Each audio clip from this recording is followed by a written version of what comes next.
Welcome to spoken English by Rumen sir. আবার সেই গল্পের মাধ্যমে ইংরেজি শেখা, লার্ন ইংলিশ থ্রু স্টোরিজ। আজকের গল্প হচ্ছে আদার্স পজেশন, অন্যের অধিকারে থাকা জিনিসপত্রকে পজেশন বলে।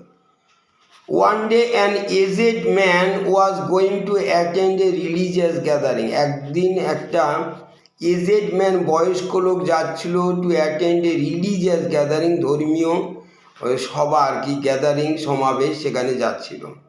And a young man was going to meet his beautiful fiancée. আর একটা ইয়াং ম্যান যাচ্ছিল, যুবক ছেলে যাচ্ছিল, তার বিউটিফুল সুন্দরী ফিয়ান্সে, বাগদত্তা, সে যার সঙ্গে ইনগেজ হয়েছে বিয়ের জন্য, এরকম মেয়ের তার সঙ্গে দেখা করতে যাচ্ছে, beautiful fiancee. They both met on a road, তারা দুইজনে একটা রাস্তায় সাক্ষাৎ হলো। So they began to talk, তারা কথা বলতে শুরু করলো। অ্যান্ড বিকেম ফ্রেন্ডলি, এবং খুব বন্ধুত্ব হয়ে গেল। দি এজেড ম্যান সেইড, বয়স্ক লোক বলল, why don't you come with me, তুমি আমার সঙ্গে আসো না কারো, to attend the religious gathering, এই ধর্মীয় সভায় বা সমাবেশে যোগদান করতে। You will learn about some religious teachings, তুমি শিখতে পারবে।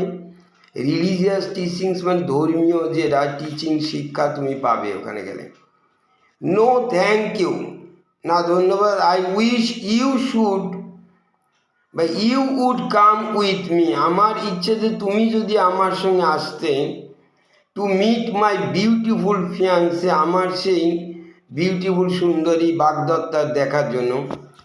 But the aged man refused, বয়স্ক লোক অস্বীকার করলে। And both of them went on their way, on their different ways, তারা দুইজনই তাদের বিভিন্ন পথে চলে গেল।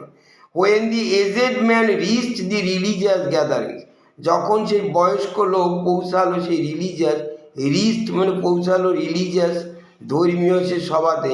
হি kept thinking of the beautiful woman, say kept thinking, keep thinking মানে ভাবতেই লাগলো ওই সুন্দরী মহিলার কথা। হি কুড হ্যাভ মেড, যার সঙ্গে সে সাক্ষাৎ করতে পারত। While the young man was thinking about the religious teachings, while মানে অপর দিকে, অন দি আদার হ্যান্ড, সেই ইয়াং ম্যান চিন্তা করতে লাগছিল যে রিলিজিয়াস টিচিং, ধর্মীয় শিক্ষা, he could have heard of, যেটা সে কুড হ্যাভ গট, যেটা সে পেতে পারত, বা হার্ড অফ শুনতে পারত।